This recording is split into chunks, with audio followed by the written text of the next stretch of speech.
Hi everyone, सभी को congratulation. इसका एसबीआई क्लर्क प्रीलिम्स क्लियर हो चुका है। एंड जिनका भी क्लियर नहीं हुआ है उन्हें अभी काफी मेहनत करनी है। 2025 के सभी एग्जाम्स आपको उड़ा देने हैं, ठीक है। तो उसके लिए भी मैंने 49 रुपीज में प्रीलिम्स की बैच स्टार्ट कर दी है। 15 अप्रैल से बैच स्टार्ट हो जाएगी। अगर आपको ज्वाइन करना है तो studyways26@gmail.com के ऊपर आई एम इंटरेस्टेड फॉर प्रीलिम्स करके टाइप कर सकते हैं, ठीक है। अगर आपको मेंस की बैच ज्वाइन करनी है तो 3 रुपए पर डे चार्ज है। 99 रुपीज पर मंथ आपको इतने अच्छे क्वालिटी का content quantitative aptitude and reasoning ability के दोनों सेक्शन में पढ़ाता हूँ। एंड बेसिक से हाई लेवल तक। आज हम पूरा सेक्शन अरिथमेटिक के ऊपर करने वाले। अरिथमेटिक के डेटा सफिशिएंसी के क्वेश्चंस, अरिथमेटिक के सिंपल क्वेश्चंस, अरिथमेटिक के क्वांटिटी बेस्ड क्वेश्चंस, अरिथमेटिक के फिलर्स करने वाले। सभी क्वेश्चंस करने वाले अरिथमेटिक के, जो एसबीआई क्लर्क में इसमें 101% 10 अप्रैल को आ ही सकते हैं। तो प्लीज गाइज इस सेशन को सबसे पहले तो शेयर कर देना है। इस सेशन को ज्यादा से ज्यादा लाइक कर देना है। एंड इस बैच में अगर अब तक आपने एनरोल नहीं किया तो एनरोल कर देना है, ठीक है। 99 रुपीज में आपको फेब मंथ की पूरी रिकॉर्डिंग मिल जाएगी, मार्च मंथ की पूरी रिकॉर्डिंग मिल जाएगी। एंड 10 अप्रैल तक आपको पूरा सेशन मिल जाएगा। लाइव सेशन देखने का मौका मिल जाएगा, ठीक है। 10 अप्रैल तक काफी क्वालिटी के, ये जो आपको लिस्ट दिख रही है, इस क्वालिटी के क्वेश्चन अभी तक तो हमने परफॉर्म भी किए, ठीक है। 100% मैंने रीजनिंग का सिलेबस कवर कर दिया है। एंड मेंस का भी क्वांटिटेटिव एप्टीट्यूड का syllabus each and every type के क्वेश्चन मैंने करवा दिया है, ठीक है। जिसमें अरिथमेटिक के डीआई होते हैं। तो चलिए गाइस वीडियो की शुरुआत कर देता है। अभी डिले नहीं करेंगे, वीडियो की शुरुआत कर देते हैं। आपको 5 मिनट का टाइम दिया जाएगा सॉल्व करने के लिए। 5 मिनट बाद इस क्वेश्चन का मैं आपको सॉल्यूशन प्रोवाइड किया किया जाएगा, ठीक है। सॉल्व करने की कोशिश करो।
चलिए स्टार्ट कर देते हैं। अभी तक तो आपने सॉल्व भी कर दिया होगा, तो आपको आंसर कमेंट सेक्शन में बताना है। अगर आपका सॉल्व हो गया होगा तो कि क्वांटिटी 1 ग्रेटर है या फिर क्वांटिटी 2 ग्रेटर। सबसे पहले गिवन इन्फॉर्मेशन पढ़ लेते हैं। एक जार है जिसमें लीटर ऑफ मिक्सचर है।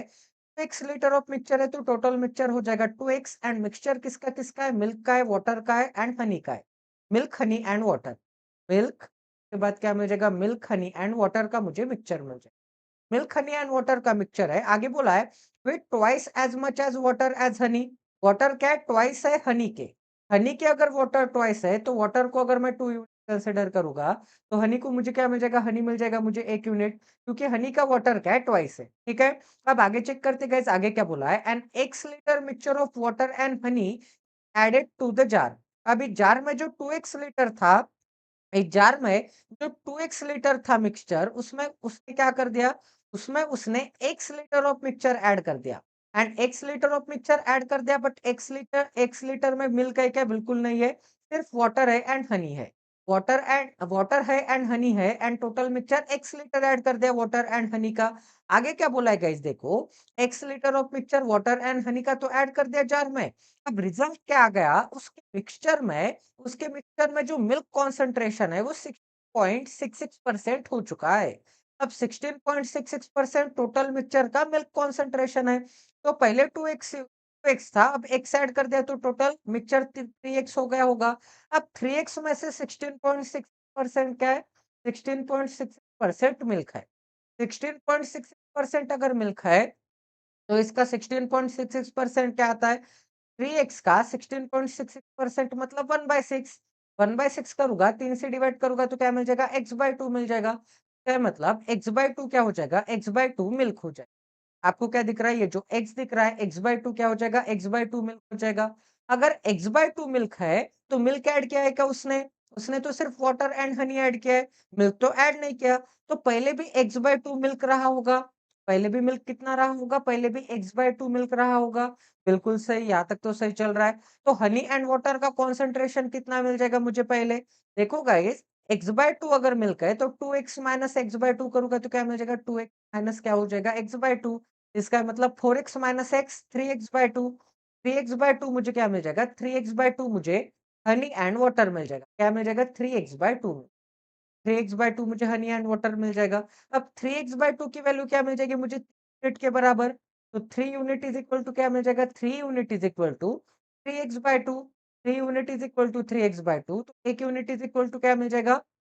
1 unit is equal to x/2। 1 unit is equal to x/2 है, तो 1 यूनिट की जगह पे क्या लिखूंगा मैं? ये जो 1 यूनिट हनी दिख रहा है, 1 यूनिट की जगह पे क्या लिखूंगा? x/2 लिखूंगा। तो 1 यूनिट की जगह पे क्या मिल जाएगा? 1 यूनिट की जगह पे x/2 मिल जाएगा। क्या मिल जाएगा? x/2 मिल जाएगा। ठीक है। इसका मतलब मिल्क जो है x/2 एंड हनी जो है x/2, ये दोनों क्या है? इक्वल है। मिल्क एंड हनी अगर इक्वल है तो 2 यूनिट की वैल्यू क्या मिल जाएगी? 2 यूनिट की वैल्यू के लिए दोनों तरफ 2 से मल्टीप्लाई। दोनों तरफ 2 से मल्टीप्लाई करूंगा तो 2 यूनिट की वैल्यू क्या मिल जाएगी? ओनली x मिल जाएगी। तो 2 यूनिट की वैल्यू क्या मिल जाएगी? 2 यूनिट की वैल्यू सिर्फ x मिल। ठीक है। क्या मिल जाएगा? सिर्फ x मिल।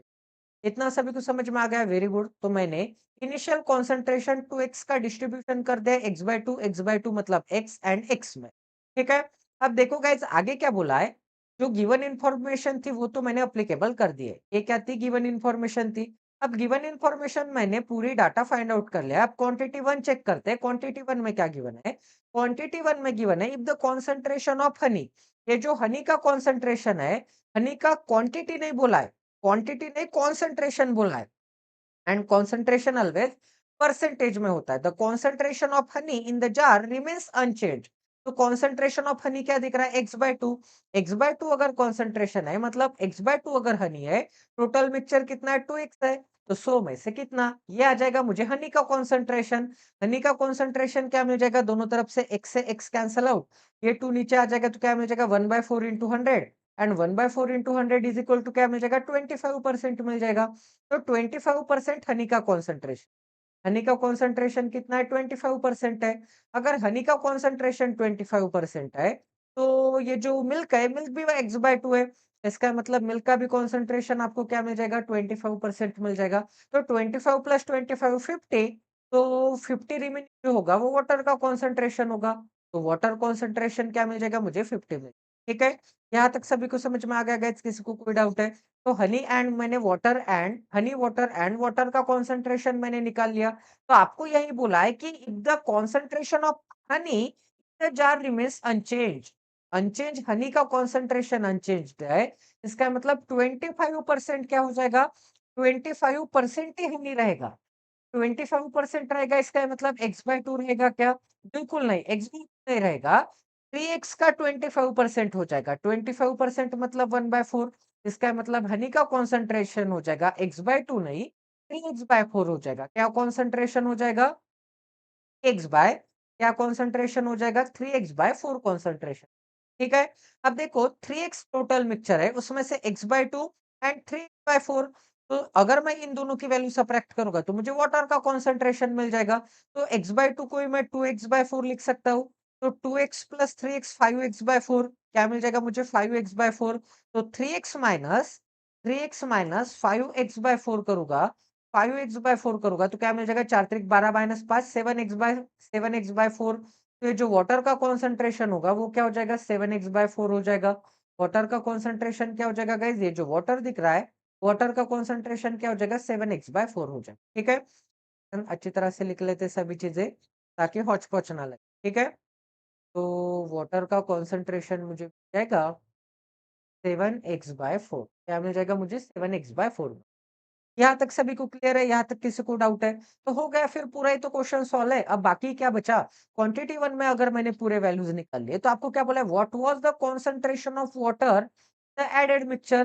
तो ये जो एडेड मिक्सचर मैंने ऐड किया है उसमें से वाटर का कंसंट्रेशन कितना है? हनी ऐड किया है एंड वाटर ऐड किया है, हनी ऐड किया है एंड वाटर ऐड किया है। तो टोटल हनी मैंने कितना ऐड किया है? टोटल गाइस हनी मैंने, वाटर ही चेक कर लेते हैं ना, टोटल वाटर मैंने कितना ऐड किया है? टोटल वाटर बन चुका है 7x/4। 7x/4 अगर वाटर बन चुका है, तो उसमें से अगर मैं x रिमूव कर दूँगा तो मुझे एडेड वाटर पता चल जाएगा। ठीक है? New quantity minus initial quantity is equal to क्या मिल जाएगा? एडेड वाटर इक्वल टू क्या मिल जाएगा? Added water. तो 7x माइनस 4x क्या मिल जाएगा मुझे? 7 माइनस 4x 3x/4 क्या मिल जाएगा? 3x/4 मिल जाएगा। तो 3x/4 मैंने वाटर ऐड किया। 3x/4 मैंने वाटर ऐड किया था। तो एडेड मिक्सचर में से वाटर का कॉन्संट्रेशन कितना है? वाटर मैंने कितने परसेंट ऐड किया है? कितने कॉन्संट्रेशन में ऐड किया है? तो टोटल मैंने कितना मिक्सचर ऐड किया है? एक्स। में से वाटर कितना है? वाटर है 3x/4। वाटर कितना दिख रहा है? 3x/4। तो 100 में से कितने का? तो आपको यही तो वैल्यू कैलकुलेट करनी है। तो x से x कैंसल आउट हो जाएगा।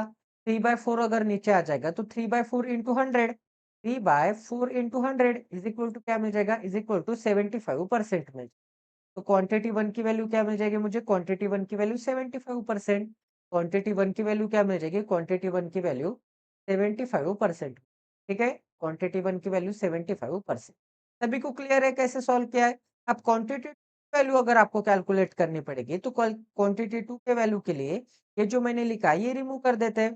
ठीक है? ये जो एक्स्ट्रा इन्फॉर्मेशन थी क्वांटिटी 1 की, रिमूव कर देते हैं। ठीक है? ये जो एक्स्ट्रा इन्फॉर्मेशन थी ये रिमूव कर देते हैं। अगर एक बार नहीं समझ में आता है तो फिर से एक बार वीडियो देख लेना। ठीक है? 2x पे देख लेना या फिर रिवाइंड करके एक बार शांति से स्पीड कम करके देख लेना। अब देखो गाइस क्वांटिटी में क्या बोला है? The concentration of water in the jar remains unchanged. अब कंसंट्रेशन ऑफ वाटर अनचेंज, एक सेकंड। हाँ, अभी तो हनी अनचेंज किया था ना, तो अभी वाटर अनचेंज करना है। इसका मतलब 50% वाटर होना चाहिए। पहले 50% था, तो अभी भी 50% होना चाहिए। टोटल क्वांटिटी क्या है? 3x है। 3x का 50% क्या आता है? 3x/2 आता है। 3x का 50% क्या आता है? 3x/2 आता है। 3x/2 वाटर हो जाएगा। तो x/2 प्लस 3x/2 क्या मिल जाएगा? 4x/2। 4x/2 इसका मतलब क्या मिल जाएगा? 2x मिल जाएगा। तो 2x 3x में से चला जाएगा तो रिमेनिंग हनी बचेगा। तो हनी मुझे x मिल जाएगा। हनी मुझे क्या मिल जाएगा? हनी मुझे x मिल जाएगा। अगर हनी मुझे x मिलता है तो आपको क्या निकालने के लिए बोला है? आपको निकालने के लिए बोला है find the percentage the quantity of water. अब परसेंटेज चेंज कितना हो चुका है? वाटर में चेंज कितना हो चुका है? वाटर x का 3x/2 बन चुका है। इसका मतलब वाटर में कितने का इंक्रीज हो चुका है? वाटर में इंक्रीज हो चुका है। वाटर में एक इंक्रीज हो चुका है x/2 का।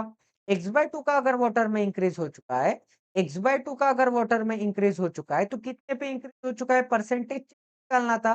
तो x/2 का इंक्रीज x पे, तो 100 पे कितने का? एक्स बाय टू का इंक्रीज किस पे? एक्स बाय टू का इंक्रीज एक्स पे। तो पे कितने का? ये आपको क्या मिल जाएगा? ये आपको मिल जाएगा चेंज इन वाटर परसेंटेज। तो वाटर परसेंटेज एक्स से एक्स कैंसल आउट। 1/2 इंटू 100 क्या मिलता है? 1/2 इंटू 100 50% मिलता है। क्या मिल जाएगा मुझे आंसर? 50%। क्वांटिटी 2 की वैल्यू क्या मिल जाएगी मुझे? क्वांटिटी 2 की वैल्यू तो 50% मिल रही है। क्वांटिटी 2 की वैल्यू 50% मिल रही है। क्वांटिटी 1 की वैल्यू 75% मिल रही है। तो क्वांटिटी 1 क्या हो जाएगा? क्वांटिटी 1 ग्रेटर हो जाएगा। आपका आंसर क्या मिल जाएगा? ऑप्शन नंबर सी मिल जाएगा। ठीक है? सभी को क्लियर है कैसे सॉल्व किया है? किसी को कोई डाउट है? अगर डाउट होता है तो प्लीज कमेंट सेक्शन में बताते जाओ। ठीक है? नेक्स्ट क्वेश्चन करते हैं। 5 मिनट का समय दिया जाता है, सॉल्व करने की कोशिश करो। फिलर फिलर वाला क्वेश्चन है, प्रॉफिट एंड लॉस के ऊपर क्वेश्चन है। अभी हमने मिक्सचर एंड एलिगेशन के ऊपर क्वेश्चन किया है। अभी हम प्रॉफिट एंड लॉस के ऊपर क्वेश्चन कर रहे हैं। तो ये भी क्वेश्चन आपको डिटेल वे में समझा दिया है मैंने। कंसंट्रेशन आता है क्वेश्चन में तो ऑलवेज परसेंटेज के साथ खेलना है। एंड अभी मैं प्रॉफिट एंड लॉस के ऊपर क्वेश्चन करवा रहा हूँ। तो इसमें आपका mark price, selling price, cost price सभी चीजें के कंसेप्ट क्लियर होते जाएंगे प्रीलिम्स के भी साथ-साथ। तो अगर आपको ये कोर्स एनरोल करना है तो 99 रुपीज़ का कोई बड़ी बात नहीं है। 99 रुपीज़ यहाँ से वहाँ चले जाते हैं। आपको उसमें फरवरी मंथ का, मार्च मंथ का सभी रिकॉर्डिंग मिल जाएगी एंड अप्रैल मंथ का 10 तारीख तक का एक्सेस मिल जाएगा लाइव क्लासेस देखने का। उसके बाद अप्रैल मंथ की भी अगर आप फीस पे करते हो तो आपका वो एक्सेस कंटिन्यू रहेगा तीनों मंथ। ठीक है?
तो चलिए स्टार्ट कर देते हैं। अभी तक तो आपने सॉल्व भी कर लिया होगा, काफ़ी अच्छी बात है। मोस्ट ऑफ द कैंडिडेट का सॉल्व हो जाएगा, काफ़ी हाई लेवल का क्वेश्चन नहीं है।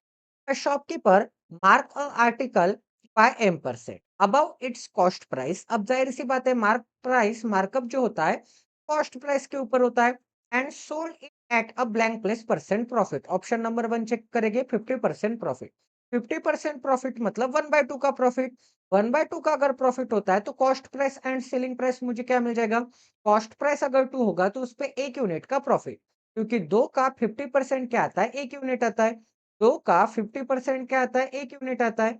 1 यूनिट का इंक्रीज़ मतलब 15% का इंक्रीज़। 15% का इंक्रीज़ मतलब 2 यूनिट पे तो 50% का क्या हो जाएगा? सॉरी 50% का प्रॉफिट हो जाएगा, ठीक है? 50% का इंक्रीज़ हो जाएगा। क्लियर है सभी को कैसे सॉल्व करना है? अब देखो आगे क्या बोला है? फॉलोइंग 25% का डिस्काउंट। अब 25% का डिस्काउंट दिया जाता है, तो इसे मैं कंसीडर करूँगा, एक तो 200 कंसीडर कर सकते हैं एंड 300 कंसीडर कर सकते हैं, ठीक है? क्योंकि आगे भी 45% निकालना है, तो बड़ा नंबर अज़्यूम करूँगा तो दिक्कत नहीं होगी, ठीक है? तो 25% का डिस्काउंट दिया जाता है। तो discount always mark price and selling price के बीच में होता है। टैग के ऊपर जो य एमआरपी लिखा होता है, उसके ऊपर डिस्काउंट देने के बाद सेलिंग प्राइस पर आपको चीज़ बेची जाती है। इसका ही मतलब गाइस देखो और एक चीज़, 1 सेकंड। हाँ, और एक चीज़ आपको बताना चाहता हूँ कि 25% का डिस्काउंट है। 25% का डिस्काउंट है, इसका मतलब 1/4 का डिस्काउंट है। तो 4 पे 1 का डिस्काउंट देने के बाद 3 में बेच देता होगा, तो 3 वैल्यू अगर यूनिट की वैल्यू 300 है, तो 4 यूनिट की वैल्यू क्या हो जाएगी? 4 यूनिट की वैल्यू 400 हो जाएगी। तो मार्कअप कितने का हुआ था?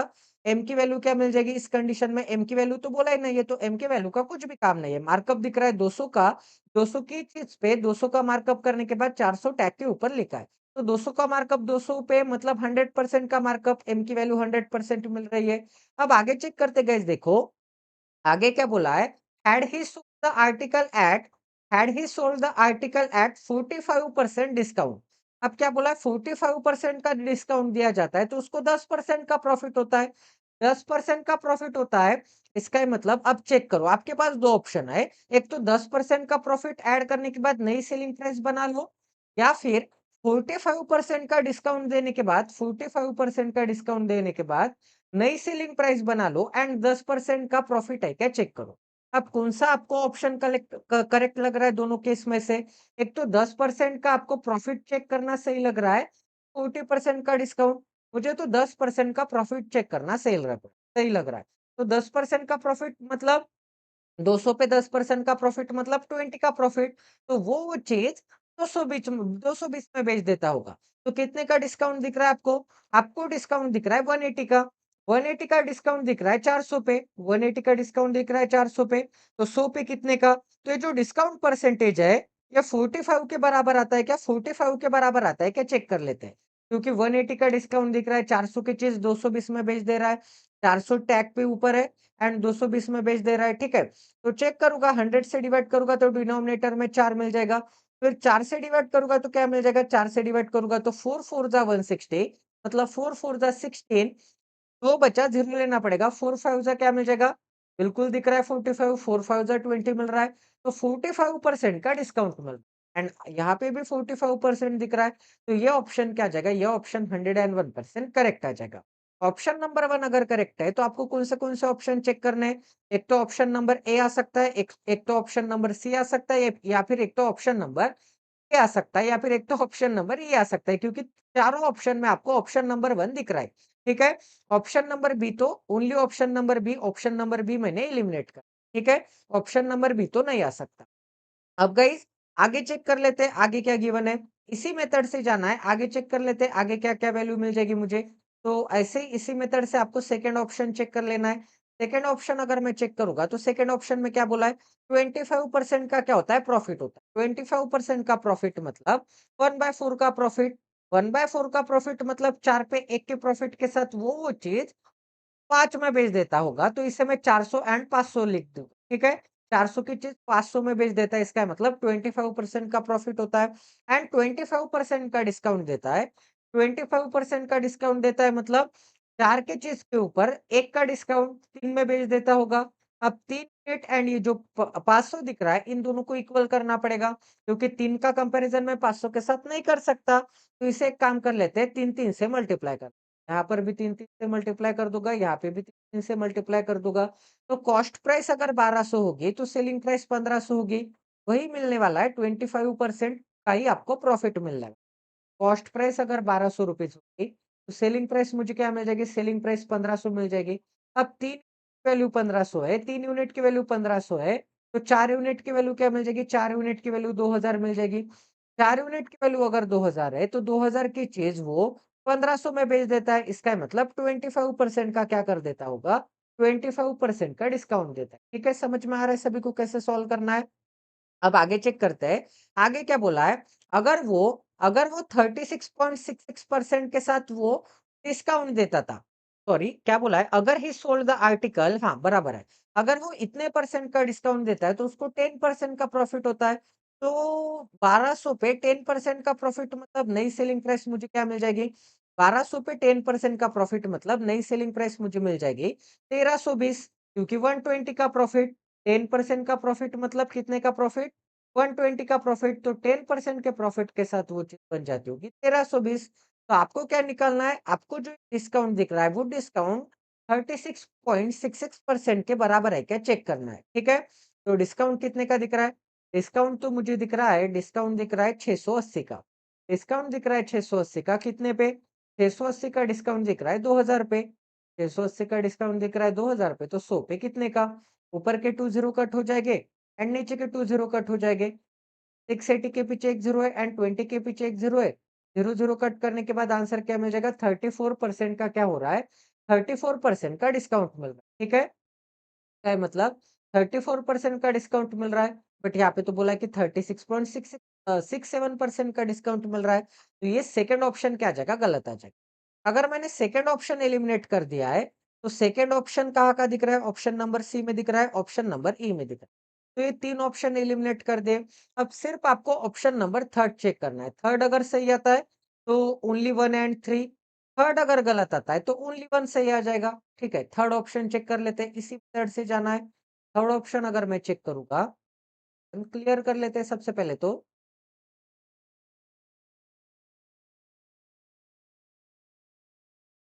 थर्ड ऑप्शन में क्या गिवन है? 65% का क्या किया जाता है? 65% का सोल्ड किया जाता है, प्रॉफिट कमाया जाता है। तो 100 पे 65% का प्रॉफिट मतलब 165 पे बेच देता होगा। बिल्कुल सही। उसके बाद क्या बोला है? 25% का डिस्काउंट दिया जाता है। मतलब 4 की चीज़ 3 पे बेच दी जाती होगी। तो 3 यूनिट की वैल्यू अगर इतनी है, तो 4 यूनिट की वैल्यू क्या हो जाएगी? 1 यूनिट की वैल्यू हो जाएगी 3 पाँचे 15, 3 पाँचे 15, 55, तो 4 यूनिट की वैल्यू 55 इंटू 4, इसका मतलब 110 इंटू 2 मतलब 220 मिल जाएगा। 220 आपको मार्क प्राइस मिल जाएगी। मार्क प्राइस क्या मिल जाएगी गाइस? मार्क प्राइस मिल जाएगी मुझे 220। ठीक है, 220 अगर मार्क प्राइस है एंड एम की भी वैल्यू अगर एवरी जगह पे बोला होता, तो क्या होता है? एम की वैल्यू कितनी मिल जाएगी मुझे? 110 का आपको क्या हुआ है? मार्कअप हुआ है 100 पे, तो 100 पे कितने का? 100 पे 100 से 100 कैंसल आउट, एम की वैल्यू क्या मिल जाती है? 110% मिल, एम की वैल्यू क्या मिल जाती है? 110%।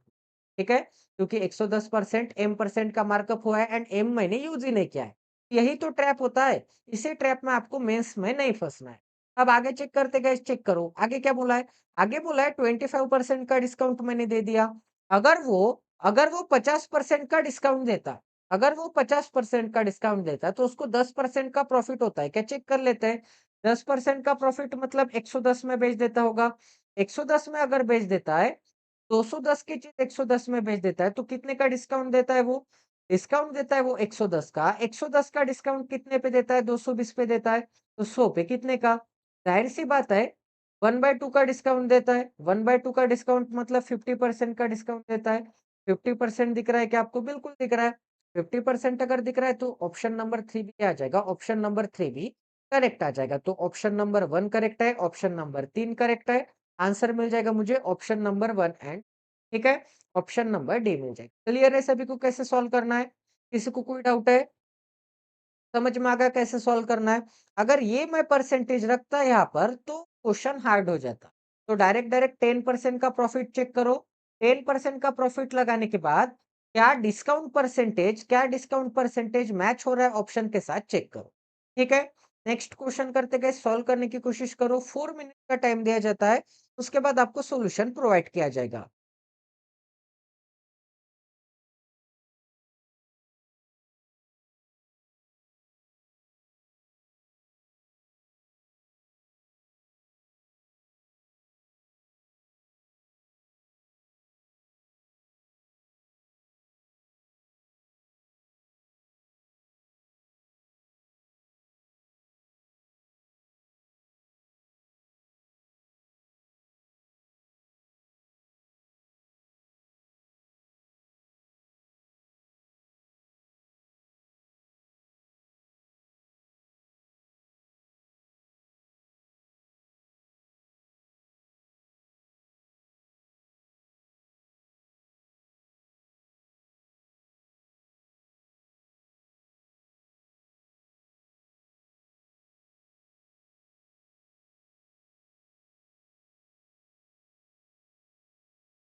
तो हो गया क्या गाइस सॉल्व? तो चलिए सॉल्व कर लेते हैं। क्वेश्चन का मैंने पूरा स्ट्रक्चर यहाँ पर अरेंज कर दिया है। तो देखो 3 कंटेनर है C1, C2, C3, ठीक है? इनके अंदर मिल्क फिल है एंड मिल्क का जो रेशियो है 4, 3 एंड 5 तो सबसे बड़ा कंटेनर ये होगा C3 वाला, उसके बाद होगा C1 वाला एंड सबसे छोटा कंटेनर होगा C2 वाला, ठीक है? कॉन्सेंट्रेशन ऑफ मिल्क के हिसाब से मैंने इनके शेप भी इंक्रीज एंड छोटे-बड़े कर दिए, ठीक है? अब देखो उनके अंदर टोटल मिक्सचर मिल्क का कितना है? टोटल मिक्सचर मिल्क का कितना है? m लीटर का मिक्सचर, ठीक है? बट आपको कितने का दिख रहा है? 4 यूनिट प्लस 3 यूनिट 7, 7 प्लस 5 कितने का दिख रहा है? 12 यूनिट दिख रहा है। टोटल मिक्सचर मुझे कितना दिख रहा है? टोटल मिक्सचर मुझे 12 यूनिट ठीक है? टोटल मिक्सचर 12 यूनिट मिल जाएगा। अब आगे क्या बोला है? Milk in C1 is then increased by 25%। 4 पे 25% मतलब 1 का इंक्रीज, 4 पे 1 का इंक्रीज मतलब 4 पे 1 यूनिट का इंक्रीज मतलब वो चीज़ हो जाती होगी 5 यूनिट, ठीक है? वो चीज़ क्या हो जाती होगी? 5 यूनिट हो जाती होगी। And milk in Situ is reduced by 50%। 50% से रिड्यूस किया जाता है। 50% से रिड्यूस करने के बाद कितना रिमेनिंग बचेगा? 50% रिमेनिंग बचेगा। इसका मतलब 3 यूनिट बाय 2 रिमेनिंग बचेगा। कितना रिमेनिंग बचेगा? 3 यूनिट बाय 2 रिमेनिंग बचेगा। अब ये जो एडजस्टमेंट किया है, C3 में भी एडजस्टमेंट किया है। क्या बोला है? Milk in C3 changed by G minus 5%। कितने से चेंज किया गया है? G माइनस 5% से चेंज किया गया है, ठीक है? G माइनस 5% से क्या किया है? चेंज किया है। अब G माइनस 5% इसकी वैल्यू निगेटिव भी आ सकती है, छोटी भी आ सकती है, बड़ी भी आ सकती है, ठीक है? अब देखो गाइस क्या बोला है कि पूरे एडजस्टमेंट के बाद still the total still remains the total milk still remains m litre, ठीक है? The total mixture still remains m litre. Total mixture अगर m लीटर रिमेनिंग बचता है, इसका मतलब 12 यूनिट रिमेनिंग बचता है, क्योंकि 12 लीटर की वैल्यू 12 यूनिट की वैल्यू m लीटर आ गई थी। तो देखो 12 यूनिट है, इन दोनों को अगर मैं ऐड करूंगा तो क्या मिल जाएगा मुझे? इन दोनों को ऐड करूंगा तो 13 यूनिट बाय 2। 13 यूनिट बाय 2 में क्या ऐड करूं कि वो 12 यूनिट बाय 2 मिल जाएगा, या फिर डिवीजन कर लो। क्या मिल जाएगा मुझे? 13 यूनिट बाय 2 मिल जाएगा। तो सब्ट्रैक्ट करूंगा तो 24 माइनस 13 क्या मिलता है? 11 यूनिट बाय 2। क्या मिल जाएगा? 11 यूनिट बाय 2। तो 11 यूनिट बाय 2 क्या हो जाएगा? 11 यूनिट बाय 2 C3 में मिक्सचर हो जाएगा। C3 में अगर 11 यूनिट बाय 2 मिक्सचर हो गया तो कितने का इंक्रीज दिख रहा है आपको? 5 का क्या हो चुका है? 11 यूनिट बाय 2। 5 को ही मैं कैसे लिख सकता हूँ? 10 यूनिट बाय 2 लिख सकता हूँ। तो कितने का इंक्रीज हो चुका है? क्या ऐड करना पड़ेगा मुझे? इसमें 1 यूनिट बाय 2 ऐड करना पड़ेगा।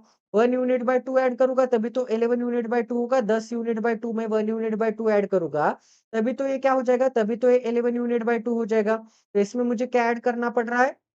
इसमें मुझे ऐड करना पड़ रहा है 1 यूनिट बाय 2। क्या ऐड करना पड़ रहा है? 1 यूनिट बाय 2। तो 1 यूनिट बाय 2 ऐड करना पड़ रहा है 5 यूनिट में। तो परसेंटेज मिल जाएगा मुझे, परसेंटेज चेंज मिल जाएगा। 1 यूनिट बाय 2 ऐड करना पड़ रहा है मुझे कितने यूनिट पे? 5 यूनिट पे। तो 100 पे कितने का? तो 100 पे कितने का? सॉल्व करो, यूनिट से यूनिट कैंसल आउट हो जाएगा। क्या मिल जाएगा मुझे? 2 अगर नीचे आ जाएगा तो 1/10 इंटू 100, 1/10 इंटू 100 मतलब 10%।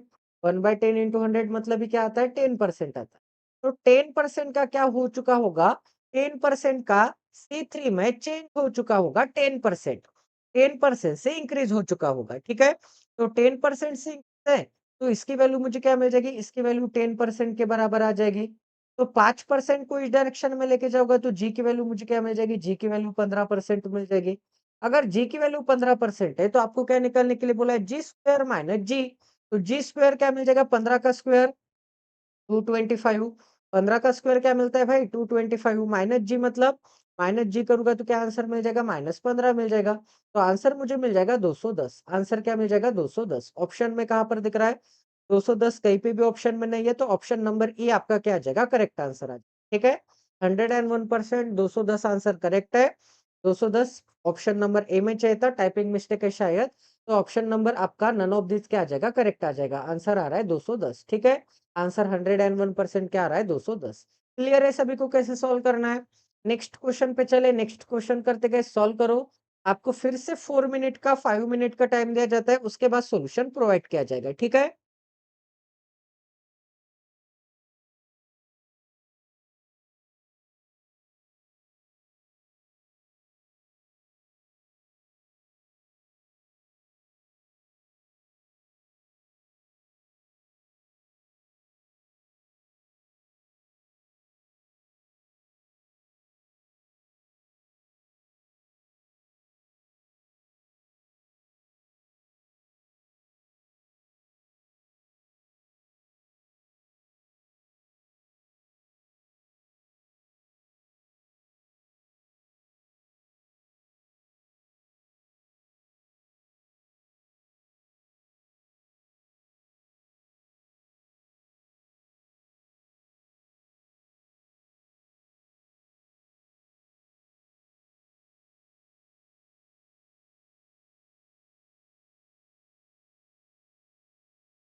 तो चलिए गाइस स्टार्ट कर देते हैं।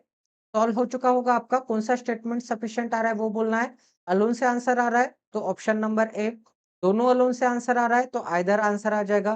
दोनों को कंबाइन करने के बाद आंसर आ रहा है तो बोथ आंसर आ जाएगा। अगर स्टेटमेंट सिर्फ 2 से आ रहा है, 1 से नहीं आ रहा है तो बी आंसर आ जाएगा एंड दोनों से आंसर नहीं आ रहा है तो statement is not sufficient, data is adequate. ठीक है? तो पढ़ लेते हैं क्या बोला है। एबीसी 3 ब्रदर है। एबीसी क्या है? 3 ब्रदर है। 5 साल पहले 5 साल पहले अगर मैं उनकी present age A, B and C consider करता हूँ, एबीसी की प्रेजेंट एज अगर मैं ए, बी, सी कंसीडर करता हूँ, ये क्या मिल जाएगी मुझे? प्रेजेंट एज मिल जाएगी। ये क्या मिल जाएगी मुझे? प्रेजेंट एज मिल जाएगी। अगर उनकी प्रेजेंट एज एबीसी है, तो 5 साल पहले उनका जो एज था मतलब ए का जो एज है, वो y% of the combined age of all of them 3। इसका मतलब तीनों का एज मिलाने के बाद क्या मिल जाएगा मुझे? Combined age of all of them 3। इसका मतलब तीनों का एज 5 साल पहले का, वाई का भी 5 साल पहले का एज, सॉरी ए का भी 5 साल पहले का एज, तो ए का 5 साल पहले का एज क्या मिल जाएगा मुझे? ए माइनस 5 मिल जाएगा। तो ये जो ए का 5 साल पहले का एज है वाज y%। ये कितना था? y% था। y% किसका मिल जाएगा मुझे? तीनों का कंबाइंड एज। तीनों का कंबाइंड एज 5 साल पहले का क्या मिल जाएगा मुझे? a plus B plus C minus 15 year. ठीक है? a plus B plus C minus 15 year मिल जाएंगे। डिवाइडेड बाय क्या करना पड़ेगा? Combined age of all of them 3। ठीक है? इतना ही करना है ना, डिवाइडेड बाय डिवाइडेड बाय नहीं कुछ, सिर्फ इतना ही करना है। इन तीनों के कंबाइंड एज का y%। इन तीनों के अगर कंबाइंड एज का y% है, एक सेकंड, ये पेन टैब काम नहीं कर रहा है, यहाँ पे थोड़ा क्लीन अप कर लेता हूँ मैं ये। तो क्या मिल जाएगा? इन तीनों के कंबाइंड एज का, इन तीनों के जो कंबाइंड एज है, इन तीनों के कंबाइंड एज का y% मिल जाएगा। इन तीनों के कंबाइंड एज का मुझे y%। ठीक है? सभी को समझ में आ गया? अब देखो आगे क्या बोला है, स्टेटमेंट नंबर 1 में क्या बोला है, आपको निकालना क्या है? Oldest of all 3। Oldest of all 3 आपको सबसे बड़ा वाला बंदा निकालना है। इन तीनों में से सबसे बड़ा वाला बंदा कौन होगा वो आपको निकालना है। तो देखो स्टेटमेंट नंबर 1 में क्या बोला है? C is younger than B. C is younger than B, इसका मतलब बी बड़ा होगा। तो इससे मैं स्टेटमेंट नंबर 1 अलोन से आंसर निकाल पा रहा हूँ क्या? बिल्कुल नहीं निकाल पा रहा हूँ। स्टेटमेंट नंबर 1 अलोन से तो बिल्कुल नहीं आंसर आएगा क्योंकि बी एंड ए के बीच में भी तो रिलेशन चाहिए था। अलोन से आंसर नहीं आ रहा है तो option number A and option number C eliminate हो गया, जिसमें ए अलोन से आंसर आ रहा था। ठीक है? अब ऑप्शन नंबर 2 चेक कर लेते हैं। ऑप्शन नंबर 2, स्टेटमेंट नंबर 2 में क्या गिवन है देखो, स्टेटमेंट नंबर 2 में बोला है कि 10 साल पहले। अब यहाँ पर बोला था कि 5 साल पहले, अब बोला है 10 साल पहले। 10 साल पहले मतलब ए माइनस 10 ईयर उनकी एज हो जाएगी। तो बोला है कि age of A was y% मतलब सेम परसेंट। 5 साल पहले भी y% था, 10 साल पहले भी y% है। Combined age of all of 3 मतलब तीनों के कंबाइंड एज का y% है। तीनों के कंबाइंड एज का y% है 10 साल पहले। इसका मतलब a plus B plus C, sorry a plus B plus क्या मिल जाएगा? a plus B plus C minus 30 year मिल जाएंगे, मतलब 10-10 साल पहले माइनस 30 ईयर, इसका क्या हो जाएगा? इसका y% हो जाएगा। गाइस एक चीज बताना चाहता हूँ, कभी भी ऐसे क्वेश्चंस आते हैं तो ये क्वेश्चंस आपको कन्वेंशनल मेथड से नहीं बल्कि ट्रिक से सॉल्व करने होते हैं। जैसे कि आपको कुछ एग्जांपल देता हूँ।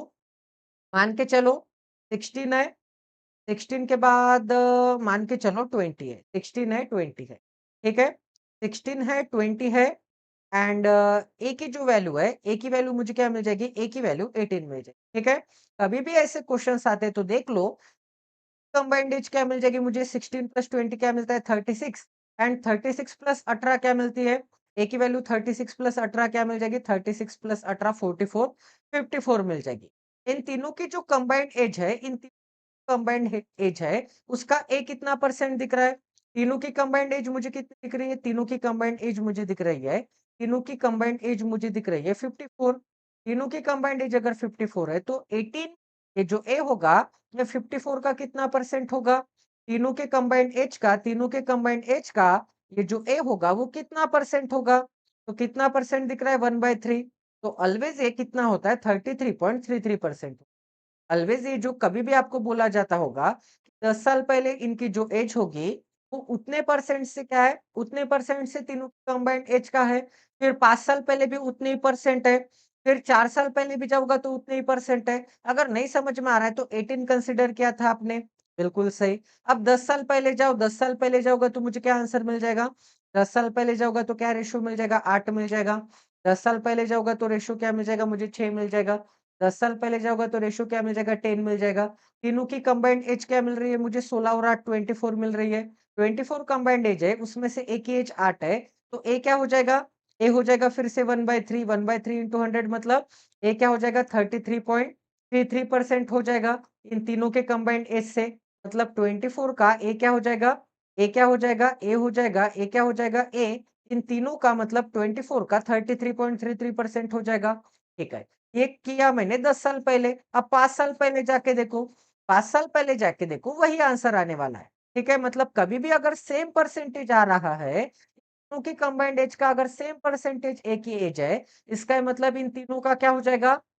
इन तीनों का सिंपल लैंग्वेज में एवरेज हो जाएगा। इन तीनों का एवरेज हो जाएगा ए, इन तीनों का एवरेज हो जाएगा ए, दोनों का भी जाने दीजिए, इन दोनों का भी एवरेज ए हो जाएगा। 16 और 20 क्या आता है? 36 आता है। 36/2 करूँगा तो एवरेज मुझे क्या मिल जाएगा? ए मिल जाएगा। तो y की वैल्यू मुझे पता चल गई है, y की वैल्यू 33.33% आ रही है। अगर नहीं समझ में आ रहा है तो 2 साल पहले जाके देखो। 2 साल पहले जाओगे तो 16, 2 साल पहले जाओगे तो 14, 2 साल पहले जाओगे तो क्या मिल जाएगा मुझे? 18। तो आंसर क्या मिल रहा है? तीनों की को कंबाइन करूँगा तो क्या मिल जाएगा? इन दोनों को 30, 30 प्लस 18 क्या मिलता है मुझे? 48 मिलता है। 48 में से 16 ए की वैल्यू कितनी है? टोटल में से ए की वैल्यू, तो क्या मिल जाएगा मुझे? 1/3 मिल जाएगा। 1/3 मतलब फिर से 33.33%। अब फ्यूचर में जाके देखो, 4-4 साल ऐड करके देखो क्या मिल जाएगा? 22 मिल जाएगा, 20 मिल जाएगा, 24 मिल जाएगा। आंसर क्या मिल जाएगा मुझे? 60, 60 प्लस 66 टोटल है 66 एंड ए की वैल्यू है 22। फ्यूचर में भी जाके देखो क्या मिलने वाला है मुझे? 1/3 इंटू 100 मतलब ये जो ए होगा ये ऑलवेज इन दोनों का क्या होगा? 1/3 होगा। 1/3 होगा इसका मतलब 33.33% होगा। क्या हो जाएगा? 33.33% हो जाएगा। तो ए की वैल्यू ऑलवेज इन तीनों का क्या हो जाएगा? 33.33% है, इसका मतलब इन तीनों का क्या है? एवरेज है। 33.33% है, इसका मतलब इन तीनों का एवरेज है। क्योंकि ऑलवेज इन वैल्यू के बीच में 16 एंड 20 के बीच में 18 लाई करेगा, 20 एंड 24 के बीच में ये लाई करेगा। तो ऑलवेज ए एंड बी का क्या है ये? बी एंड सी का एवरेज है। एवरी जगह पे आपको एवरेज दिखेगा। जैसे कि 16 एंड 20 का एवरेज क्या आता है? 36/2 मतलब 18। 20 एंड 24 का एवरेज 44/2 मतलब 22। अगर 10-10 साल पहले भी जाऊँगा तो क्या मिल जाएगा? 10-10 साल पहले भी जाऊँगा तो 6 एंड 8, 6 एंड 10 का एवरेज क्या आता है? 16/2 मतलब 8 आता है। इसका मतलब ऑलवेज बी एंड सी के बीच में ए की वैल्यू लाई करेगी। ऑलवेज बी एंड सी के बीच में ए की वैल्यू लाई करेगी। तो मेरे पास 2 इक्वेशन मिल रहा है। एक तो बी बड़ा हो सकता है, सी छोटा हो सकता है या फिर सी बड़ा हो सकता है, बी छोटा हो सकता है। तो आंसर मुझे क्या मिल जाएगा? मुझे एक तो ये 2 इक्वेशन मिलेंगे एंड बी एंड सी के बीच में ए लाई करने वाला है। क्योंकि बी एंड सी का एवरेज क्या है? ए है। बी एंड सी का एवरेज क्या है? ए है। तो बी एंड सी के में ए लाई करने वाला है। तो बी एक तो बड़ा हो सकता है या फिर सी बड़ा हो सकता है। तो ये क्लैरिटी मुझे स्टेटमेंट नंबर 1 से मिल रही है कि कौन बड़ा है? सी इज़ यंगर देन बी। सी छोटा है, इसका मतलब ये इक्वेशन क्या आ जाएगा? करेक्ट आ जाएगा। तो सी बड़ा कैसे हो सकता है? स्टेटमेंट नंबर 2 से स्टेटमेंट नंबर 1 का डाटा यूज़ करूँगा तो ये ऑप्शन एलिमिनेट हो गया।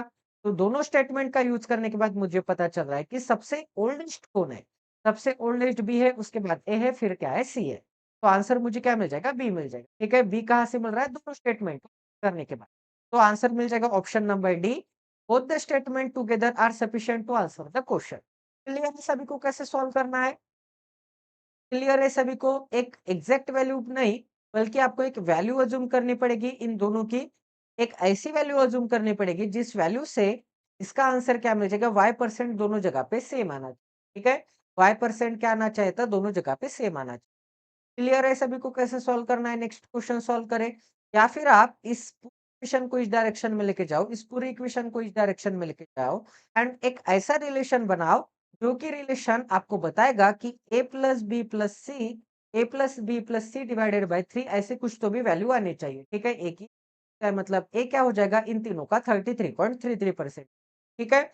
या फिर डायरेक्ट डायरेक्ट एक चीज प्रीलिम्स में मैंने पढ़ी थी, कभी भी अगर ये परसेंटेज इन दोनों का या फिर इन दोनों का एवरेज होगा थर्ड बंदा या फिर इन तीनों का एवरेज होगा थर्ड बंदा, कोई भी एक बंदा, तो ऑलवेज वो 33.33% है। ठीक है? क्लियर है सभी को? प्रीलिम्स में अगर आपने अच्छे से पढ़ा होगा तो ये चीज आपको पता होगी। नेक्स्ट क्वेश्चन करते गए, सॉल्व करने की कोशिश करो। 5 मिनट का टाइम दिया जाता है, उसके बाद सॉल्यूशन प्रोवाइड किया जाए।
तो चलिए स्टार्ट कर देते हैं। अभी तक तो आपने सॉल्व भी कर दिया होगा। क्या बोला है? There are diabetic awareness drive being conducted by SBI for their bank employees. एक diabetic awareness drive conducted by SBI for their employees.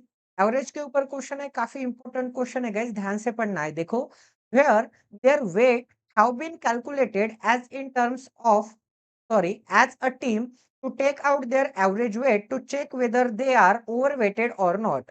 Average weight of 22 employees in the bank is x plus 10 kg. तो देखो 22 employees का average कितना है? x plus 10 kg है। तो सम मुझे क्या मिल जाएगी? इन 22 एम्प्लॉयज की जो सम है, सम ऑफ 22 एम्प्लॉइज, वो मुझे क्या मिल जाएगी? सम ऑफ 22 एम्प्लॉइज मुझे 22 इंटू एवरेज मिल जाएगा। ठीक है, sum of 22 employees, sum of 22 क्या मिल जाएगा? सम ऑफ 22 मुझे 22 इंटू एक्स प्लस 10 केजी मिल जाएगा। अब आगे बोला है, if the weight of bank manager is included then the average weight is by average weight is increased by 2 KG. तो एवरेज वेट इज हो जाता है पर्सन के ऊपर। पहले कितना एवरेज था? पहले एवरेज था x प्लस 10 केजी। पहले अगर एवरेज x प्लस 10 केजी था, पहले एवरेज कितना था? x प्लस 10 केजी था। तो 22 लोग है, तो मैनेजर ऐड होते ही टोटल बंदे कितने हो जाएंगे? टोटल बंदे 23 लोग हो जाएंगे। 23 लोगों के ऊपर 23 के ऊपर 23 पर पर्सन के हिसाब से 2 केजी से इंक्रीज हुआ है, तो टोटल कितने का इंक्रीज हो चुका होगा? टोटल टोटल इंक्रीज हो चुका होगा 46 का। टोटल इंक्रीज 46 का हो चुका है, तभी तो एवरेज से दो और बढ़ गए होंगे। इसका मतलब मैनेजर का वेट कितना हो जाएगा? मैनेजर का वेट एवरेज तो होगा ही, बट एवरेज में 46 ज्यादा होगा। एवरेज में 46 ज्यादा होगा, तभी तो 23 बंदों के ऊपर दो दो का इंक्रीज हो चुका है। दो दो का इंक्रीज हो चुका है, 23 के ऊपर दो दो का इंक्रीज हो चुका है। इसका मतलब टोटल कितने का इंक्रीज हो चुका है? टोटल इंक्रीज हो चुका है 46 का। एंड एक एक्स्ट्रा का 46 कहाँ पे आ गया? अगर मैनेजर का वेट इतना ही रहता, मैनेजर का वेट इतना ही रहता, एवरेज के ही बराबर रहता, तो 23 लोगों का भी एवरेज इतना ही आता। मतलब जितने 22 लोगों के पास पैसे है, ऐसे समझो कि जितना 22 लोगों के पास, जितने 22 लोगों के पास चॉकलेट है, अगर मैनेजर के भी पास उतने ही चॉकलेट रहते, मैनेजर के पास उतने ही चॉकलेट रहते 22 लोगों के पास जितने हैं, तो 23 लोगों के पास भी कितने चॉकलेट हो जाते? सेम ही चॉकलेट हो जाते, ए के बराबर। बट मैनेजर के पास 46 ज्यादा चॉकलेट थे, मैनेजर के पास 46 ज्यादा चॉकलेट थे, एंड जब मैनेजर ऐड हो जाता है टोटल सम में, तो ये जो एक्स्ट्रा का 46 है, ये एक्स्ट्रा का 46 23 लोगों में बटेगा, तो कितना बटेगा? पर पर्सन दो दो चॉकलेट एक्स्ट्रा के आ जाएंगे। पर पर्सन दो दो चॉकलेट एक्स्ट्रा के आ जाएंगे, क्योंकि 43 चॉकलेट मैनेजर के पास क्या थे? 46 चॉकलेट एक्स्ट्रा थे। तो एक्स्ट्रा के जो चॉकलेट है सबके पास, देखो अगर सबके पास ए चॉकलेट है एंड मैनेजर के पास भी ए चॉकलेट है, एंड मैनेजर के पास एक कंडीशन में ए प्लस 46 चॉकलेट है, तो अगर ए चॉकलेट रहते तो सबके पास बराबर चॉकलेट रहते, 23 लोगों के पास बराबर चॉकलेट रहते, बट मैनेजर के पास ए है क्या? ए प्लस 46 है। तो ये जो 46 नंबर है, जो मैनेजर के पास एक्स्ट्रा चॉकलेट है, ये 23 लोगों में बांट देने पड़ेंगे। तो एक पर्सन को कितना आ जाएगा? दो दो आ जाएगा। एक पर्सन को दो दो आ जाएगा, तो एवरेज कितने से इंक्रीज हो जाएगा? दो से एवरेज इंक्रीज हो जाएगा। 2 से इंक्रीज हो रहा है, मतलब पर कैंडिडेट को 2-2 मिल रहा है, पर कैंडिडेट को 2-2 मिल रहा है, तो टोटल कैंडिडेट 23 है, टोटल कैंडिडेट 23 है, तो टोटल इंक्रीज 46 का है। टोटल इंक्रीज 46 का किस पे? एवरेज पे। अगर एवरेज ही रहता तो इंक्रीज नहीं आता, एवरेज ही सेम रहता मैनेजर का वेट तो इंक्रीज नहीं आता, बट मैनेजर का वेट एवरेज से 46 ज्यादा है। ठीक है, इतना एक्सप्लेन करने के बाद तो किसी को भी समझ में आ जाएगा। अगर यहाँ से समझ में नहीं आ रहा है तो ठीक है, फिर प्रीलिम्स का टॉपिक अच्छी तरह से पढ़ लो। एक ठीक है, तो मैनेजर का वेट क्या मिल जाएगा मुझे? मैनेजर का वेट मिल जाएगा मुझे एवरेज प्लस 46। क्या मिल जाएगा मुझे? मैनेजर का weight average plus 46 is equal to क्या मिल जाएगा? मैनेजर का वेट। तो मैनेजर का वेट क्या मिल जाएगा? एक्स प्लस 56 मिल जाएगा, ये मिल जाएगा मुझे मैनेजर का वेट। ठीक है, तो सम ऑफ 23 क्या मिल जाएगा मुझे? ये जो सम ऑफ 23 बंदे हैं, 23 बंदों की सम क्या हो जाएगी? 22 लोगों की सम इतनी है, एंड मैनेजर का सम ऐड कर दूंगा उसमें, तो क्या मिल जाएगा? 22 into x plus 10, 22 into x plus 10, plus के सिंबल में क्या मिल जाएगा? X plus 56। ये मिल जाएगा मुझे सम ऑफ 23, सम ऑफ 23। ठीक है, यहाँ तक क्लियर है सभी को? कैसे सॉल्व किया है? अब आगे पढ़ते गाइस, आगे क्या गिवन है? एक सेकंड, आगे क्या गिवन है इसे क्लियर कर देते हैं। आगे क्या बोला है चेक कर लेते हैं। आगे बोला है, आगे कहाँ तक पढ़ लिया मैंने? Average weight of 22 employees in a bank is if the weight of bank manager is included, average weight is bye 2 kg। बिल्कुल सही। If the weight of bank manager and HR is included, अब bank manager का भी wait and HR का भी wait, HR add होते ही total number of बंदे कितने मिल जाएंगे मुझे? 24 मिल जाएंगे। टोटल नंबर ऑफ बंदे कितने मिल जाएंगे? टोटल नंबर ऑफ बंदे 24 मिल जाएंगे। ठीक है, टोटल नंबर ऑफ बंदे अगर 24 है, then there is no change in the average weight. देखो 24 बंदे ऐड होते ही एवरेज वेट में कुछ नहीं आया।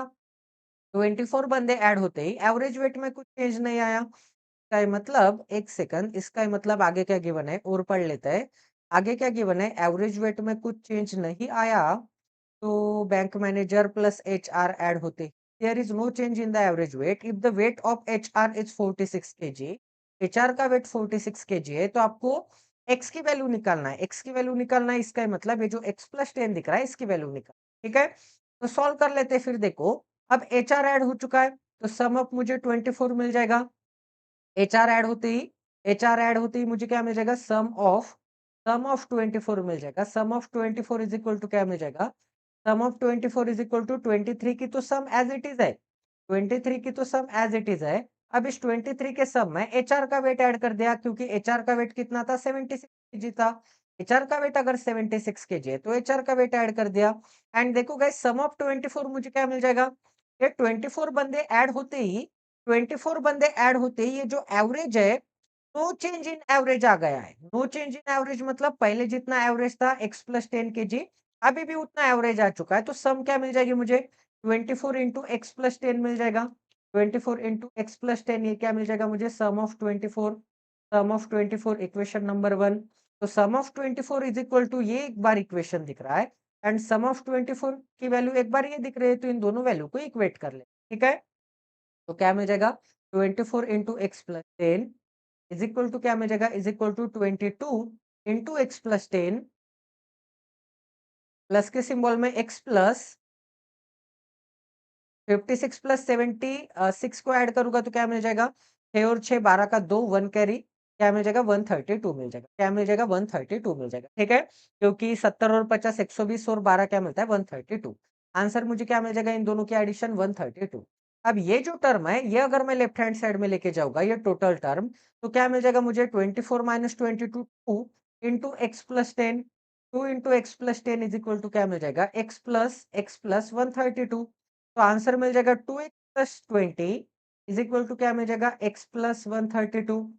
ठीक है, अब x को इस डायरेक्शन में लेके जाओगा तो 2x minus x x and 20 इस डायरेक्शन में जाएगा तो 112। 132 माइनस 20, x की वैल्यू अगर 112 है तो आपको क्या निकालने के लिए बोला है? आपको निकालने के लिए बोला है x percent of 3000। x percent of 3000 मतलब 3000 का आपको 112% निकालना है। 112% निकालना है, इसका ये मतलब एक काम कर लेते हैं, परसेंट साइन से 20 कट कर देंगे। परसेंट साइन से 20 कट, 30 इंटू 112। 112 का 3 टाइम क्या आता है? 11 का 3 टाइम 33 एंड 2 का 3 टाइम क्या आता है? 11 का, एंड 2 का 3 टाइम क्या आता है? 6 आता है। इसके पीछे तो आंसर मुझे क्या मिल जाएगा? आंसर मिल जाएगा 33 एंड 60। आंसर क्या मिल जाएगा? 33 एंड 60, ऑप्शन नंबर सी में अवेलेबल। ठीक है, सभी को क्लियर है कैसे सॉल्व करना है? एवरेज के ऊपर काफी बेहतरीन लेवल का क्वेश्चन था, काफी हाई लेवल का क्वेश्चन था। क्लरिकल के मेंस के पेपर में ऐसे ट्रिकी सवाल आपको देखने को मिल सकते हैं जो कि इजी होता है, बट वेरिएबल ऐड कर देते, एक्स वाई ऐसे वेरिएबल ऐड कर देते हैं। तो नेक्स्ट क्वेश्चन करते गए, सॉल्व करने की कोशिश करो। अब ये क्वेश्चन है, पहले का क्वेश्चन तो एवरेज के ऊपर था, अब ये क्वेश्चन है प्रॉफिट एंड लॉस भी गिवन है, परसेंटेज भी गिवन है, इसमें सॉल्व करने की कोशिश करो गाइस।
तो चलिए गाइस सॉल्व करते हैं। अभी तक तो आपने उड़ा भी दिया होगा। एक विनोद नाम का बंदा है, जो कि क्या है होलसेलर है, ठीक है?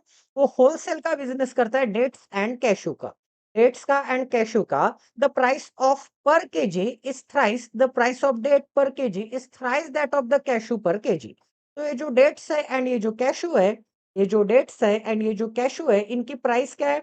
डेट की जो प्राइस है वो थ्राइस है। डेट की प्राइस थ्राइस है एंड कैश्यू की प्राइस क्या है? कैशू की प्राइस 1 यूनिट एंड मैं 3 यूनिट कंसीडर कर लेता हूँ क्योंकि डेट की प्राइस क्या है? थ्राइस है। ये क्या है? प्राइस है, ठीक है? ये वैल्यू किसकी है? ये वैल्यू प्राइस की है। अब आगे क्या बोला है देखो गाइस, आगे बोला ही सोल्ड 8 केजी कैशू। कैशू कितना सेल कर देता है? वो 8 केजी सेल कर देता है। तो 8 केजी कैशू उसने सेल कर दिया। प्रॉफिट कितने का हुआ है? प्रॉफिट हुआ है 10% का। कितने का प्रॉफिट हुआ है? 10% का प्रॉफिट हुआ है, ठीक है। प्रॉफिट लिख लेते हैं यहाँ पर। क्या मिल जाएगा मुझे? कितने केजी है? उसके नीचे मुझे क्या मिल जाएगा? उसके नीचे मुझे प्रॉफिट मिल जाएगा। के नीचे क्या मिल जाएगा? प्रॉफिट मिल जाएगा। प्रॉफिट का रू मिल जाएगा।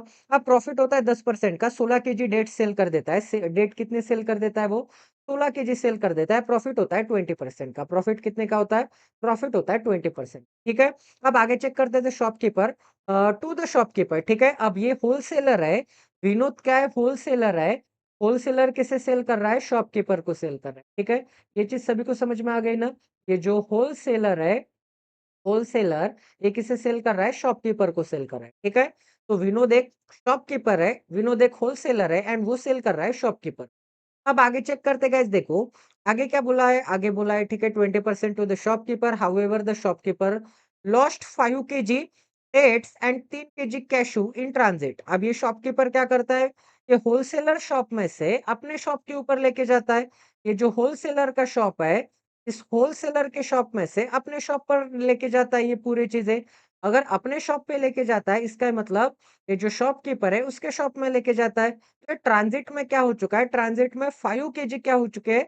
5 केजी डेट्स चले गए। तो 16 केजी लिए थे, 5 केजी चले गए तो 11 केजी रिमेनिंग बचे होंगे। फिर क्या बोलता है? 3 केजी कैश्यू खराब हो चुके हैं ट्रांजिट में। 3 केजी अगर कैश्यू खराब हो चुके हैं तो टोटल कैश्यू कितने रिमेनिंग बचेंगे? टोटल कैश्यू रिमेनिंग बचेंगे 5 केजी। तो टोटल उसने क्या कर दिया? आगे पढ़ो, आगे क्या कर दिया उसने? He then mix the remaining dates and cashew and sold the mixture at 166 per KG. इन दोनों को मिक्स कर देता है, मतलब टोटल क्वांटिटी शॉपकीपर के पास 16 केजी हो जाती होगी। 16 केजी कितने प्राइस पर बेच देता है? 166 रुपीज पर केजी। तो टोटल उसको कितना मिलेगा?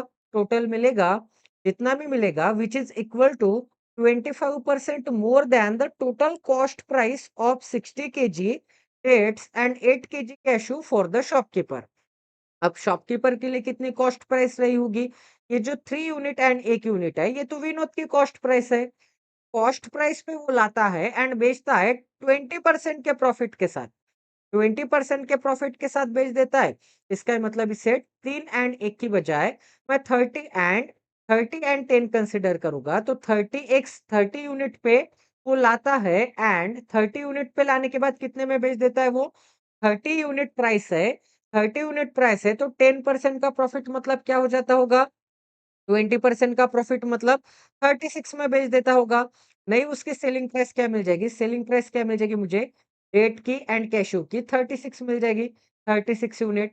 कैशू कितने में बेच देता है वो? 10% प्रॉफिट के साथ, मतलब 10 की चीज 10% प्रॉफिट के साथ, मतलब वो 11 में बेच देता होगा पर केजी। पर केजी 11 में बेच देता है, बट टोटल कितना बेच देता है वो? यहाँ पे बोला है कि 25% more than 16 KG dates. 16 KG dates, 25% more than 16 KG dates. तो डेट की 1 केजी की प्राइस है 36, तो 16 केजी की कितनी हो जाएगी? 16 इंटू 36। 11 यूनिट अगर प्राइस है कैशू की, तो कैशू कितने बेच देता है वो? 8 यूनिट कैशू बेच देता होगा। 8 यूनिट कैशू क्या कर देता है? बेच देता है, तो 8 केजी मिल जाएगा मुझे। तो ये जो वैल्यू मिली है मुझे, ये जो मिक्सचर की में वैल्यू मिली है, 16 केजी उसने बेच दिया है। 16 केजी उसने बेच दिया है 166 रुपीज से। ये किसके बराबर आ जाएगा? 16 केजी बेच दिया है 166 रुपीज के हिसाब से। ये रुपीज की वैल्यू मिल जाएगी। ये वैल्यू किसके बराबर आ जाएगी? ये वैल्यू किसके बराबर आ जाएगी? Which is equal to 25% more than. ये वैल्यू किससे बड़ी है? 25% मोर देन इस वैल्यू से बड़ी है। 25% मोर देन इस वैल्यू से बड़ी है, ठीक है। तो मुझे क्या मिल जाएगा देखो गाइस 25% से मोर था, तो मुझे इन दोनों को इक्वल करने के लिए क्या करना पड़ेगा? 25% से मोर था, इसका मतलब अगर ये 4 होगा तो ये होगा 5। तो इन दोनों को इक्वल बनाने के लिए मुझे क्या करना पड़ेगा? 5/4 करना पड़ेगा। क्या करना पड़ेगा? 5/4 करना पड़ेगा। अगर नहीं समझ में आ गया तो रेशियो के साथ आपको एक्सप्लेन कर देता हूँ। रेशियो के साथ एक्सप्लेन कर देता हूँ। ये जो वैल्यू है 36 इंटू 16 क्या मिल जाएगा मुझे? 36 इंटू 16 मिल जाएगा। फिर प्लस के सिंबल में क्या मिल जाएगा? 11 यूनिट इंटू 8 मिल जाएगा। 11 यूनिट इंटू 8 तो ये जो वैल्यू मिल जाएगी मुझे देखो 16 इंटू अगर मैं ठीक है ऐसे ही रहने देता है। तो 4 यूनिट की वैल्यू ये है, तो 5 यूनिट की वैल्यू क्या मिल जाएगी मुझे? 4 यूनिट की वैल्यू ये है, तो 1 यूनिट की वैल्यू के लिए मुझे 4 से डिवाइड करना पड़ेगा एंड 5 यूनिट की वैल्यू के लिए मुझे क्या करना पड़ेगा? 5 यूनिट की वैल्यू के लिए इसको मुझे 5 से मल्टीप्लाई करना पड़ेगा। तब जाके किसके बराबर आ जाएगा? तब जाके इसके बराबर आ जाएगा। तब जाके किसके बराबर आ जाएगा? इस वैल्यू के बराबर आ जाएगा। क्योंकि ये वैल्यू क्या थी? ये जो वैल्यू है, ये 25% से मोर थी। 25% से मोर थी, तो दोनों को कंबाइन करने के लिए मुझे क्या करना पड़ेगा? 5/4 से मल्टीप्लाई करना पड़ेगा। क्या करना पड़ेगा मुझे? 5/4 से मल्टीप्लाई करना पड़ेगा। ठीक है? तो 5/4 से मल्टीप्लाई करूँगा तो मुझे आंसर मिल सकता है, 1 यूनिट की वैल्यू मिल सकती है। तो देखो क्या मिल जाएगा मुझे? सबसे पहले तो देखो ठीक है। एवरी जगह पे 8-8 से डिवाइड कर सकता हूँ। एवरी जगह पे 8-8 से डिवाइड करूँगा तो 2 मिल जाएगा। 8 से डिवाइड करूँगा तो 2 मिल जाएगा। 8 से डिवाइड करूँगा तो 8 से 8 कैंसल आउट हो जाएगा। ठीक है? अब देखो ठीक है, तो 166 का डबल क्या मिलता है मुझे? 166 का डबल मिल जाएगा मुझे 332। क्या मिल जाएगा? 332। 332 इज़ इक्वल टू क्या मिल जाएगा? 332 इज़ इक्वल टू अब 4 से नहीं 4 से तो डिवाइड नहीं कर सकता, तो 4 को ऐसे ही रहने देते हैं। 32 इंटू 2 क्या मिलता है? 36 इंटू 2 72 यूनिट। प्लस के सिंबल में क्या मिल जाएगा? प्लस के सिंबल में 11 यूनिट मिल जाएगा। तो ये जो 332 रुपीज़ है इज़ इक्वल टू क्या मिल जाएगा? इज़ इक्वल टू 5/4 इंटू क्या मिल जाएगा? इंटू मिल जाएगा मुझे 72 प्लस 11 क्या आता है? 83 यूनिट आता है। क्या मिल जाएगा मुझे? 83 यूनिट मिल जाएगा। ठीक है? तो 83 से डिवाइड करूँगा तो डायरेक्ट डिवाइड होते हुए दिख रहा है 83 4 जा एंड 3 4 जा तो आंसर मुझे 4 जा मिल रहा है। ठीक है? अब 4 को इस डायरेक्शन में भेज दूँगा तो क्या आंसर मिल जाएगा? 16 आंसर मिल जाएगा। तो 16 इज़ इक्वल टू क्या रिमेनिंग बचेगा? 1 यूनिट इंटू 5 मतलब 5 यूनिट। तो 5 यूनिट की वैल्यू क्या मिल जाएगी मुझे? 5 यूनिट की वैल्यू 16 मिल जाएगी। आपको क्या निकालना है? 5 यूनिट की वैल्यू 16 है, तो आपको क्या निकालना है चेक कर लेते हैं। आपको निकालना है at what price per KG did the Vinod buy the date. तो डेट की प्राइस कितनी है? डेट की प्राइस है 30 यूनिट। तो 30 यूनिट के लिए मुझे क्या करना पड़ेगा? दोनों तरफ 6 से मल्टीप्लाई करना पड़ेगा। दोनों तरफ 6 से मल्टीप्लाई करूँगा तो 30 यूनिट की वैल्यू क्या मिल जाएगी? 16 सकम 96 96 मिल जाएगी। तो 96 क्या मिल जाएगा मुझे? आंसर मिल जाएगा ऑप्शन में कहाँ पे दिख रहा है? ऑप्शन नंबर सी में दिख रहा है। ठीक है? अगर ये इक्वेशन समझ में नहीं आ गया तो फिर से एक बार बता देता हूँ। देखो क्या बोला था?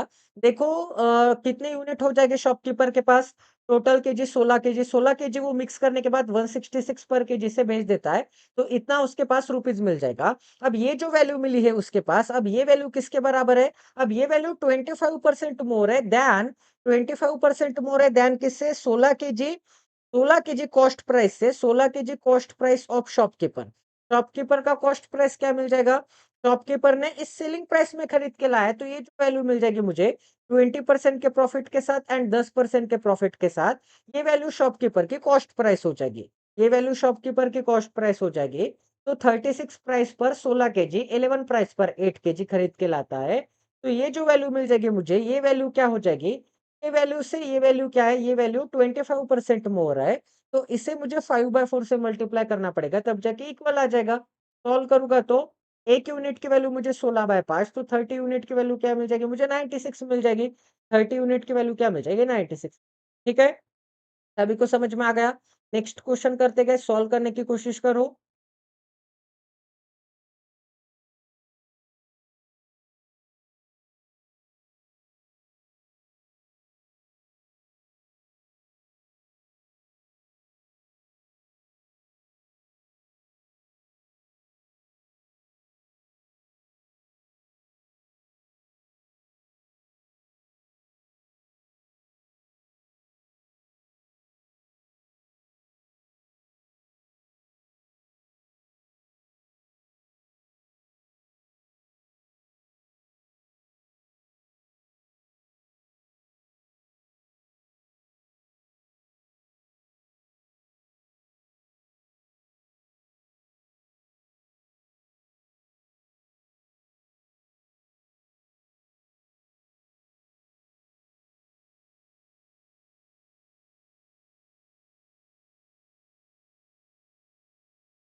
तो चलिए सॉल्व करते हैं। क्या बोला है? एक क्लास है जिसमें average mark on a test are 80।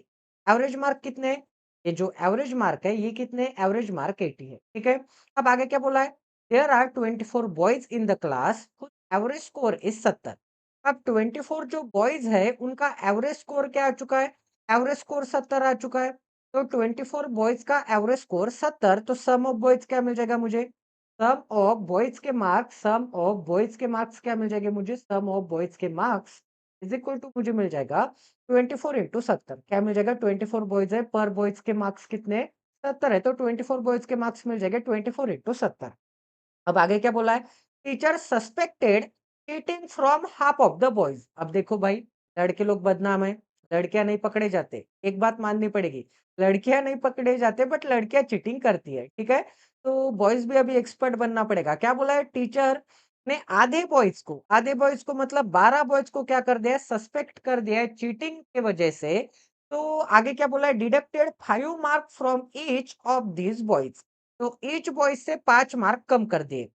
अब देखो क्या बोला है? Deducted 5 mark from each of those boys. तो इन बॉयज में से 5-5 मार्क उसने क्या कर दिए? कम कर दिए। 5-5 मार्क अगर कम कर दिए इन बॉयज में से, तो आगे क्या बोला है? As a result the average score of the entire class dropped by 72। तो एवरेज स्कोर कितने से ड्रॉप हो चुका है? तो एवरेज स्कोर कितने से ड्रॉप हो चुका है? 2 से, एंड एवरेज स्कोर क्या बन चुका है? 78 बन चुका है। तो नया एवरेज कितना है? नया एवरेज 72 है। सॉरी, नया एवरेज कितना है? 78 है। अब ये जो 78 एवरेज है, पहले भी कितने लोग थे? पहले भी समझो टी लोग थे। अगर मैं मान के चलता हूँ कि पहले टी लोग थे, ठीक है? पहले क्लास में कितने लोग थे? टी लोग थे। तो टी लोग थे, तो टी लोगों का एवरेज कितना था?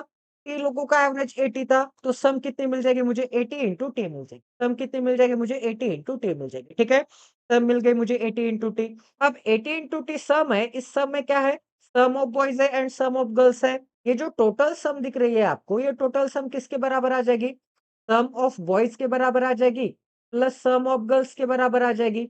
अब सम ऑफ बॉयज कितने हैं? सम ऑफ बॉयज मुझे इतना मिल जाएगा, 24 इंटू 70 मिल जाएगा।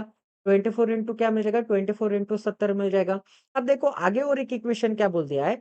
एवरेज 2 से ड्रॉप होता है। एवरेज क्यों 2 से ड्रॉप होता है?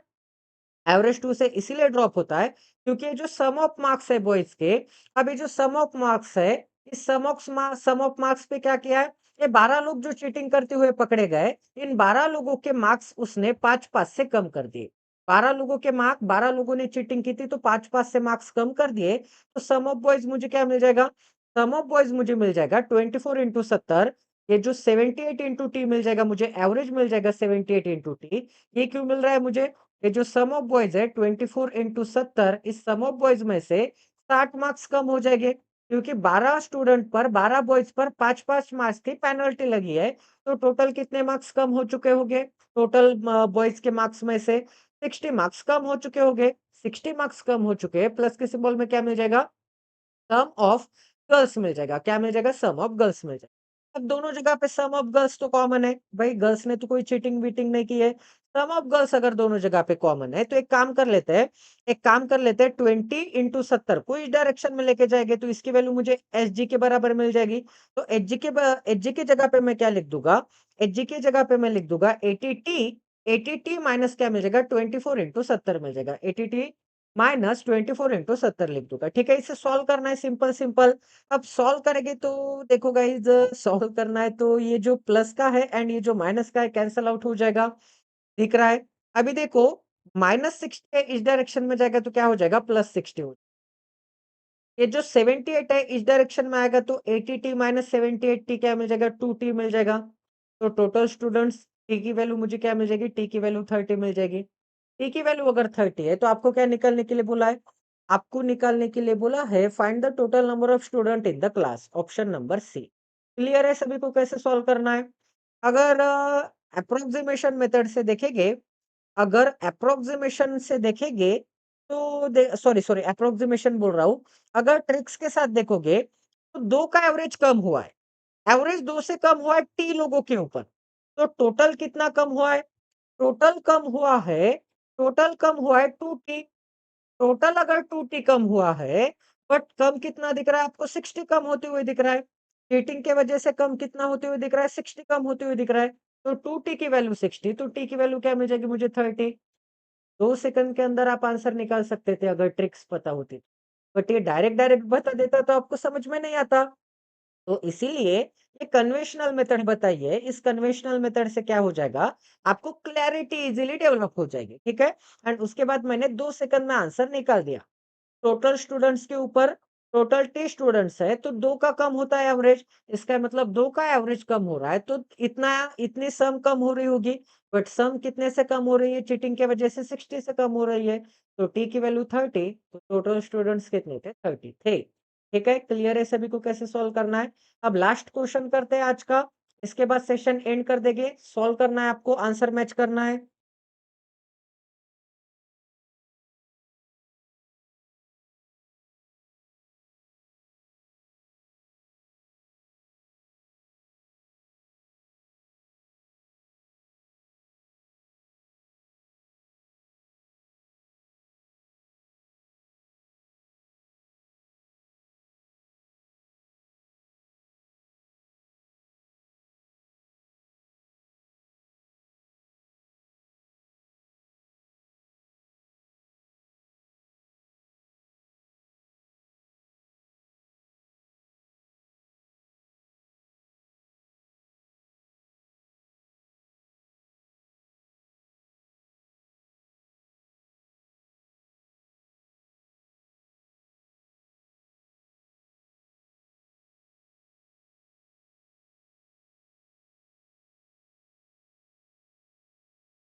चलिए सॉल्व करते हैं। क्या बोला है? A conical structure is painted with green on it's curve. तो ये जो कर्व है, ये जो कर्व सरफेस एरिया है, इसके ऊपर ग्रीन कलर से कलर किया जाएगा।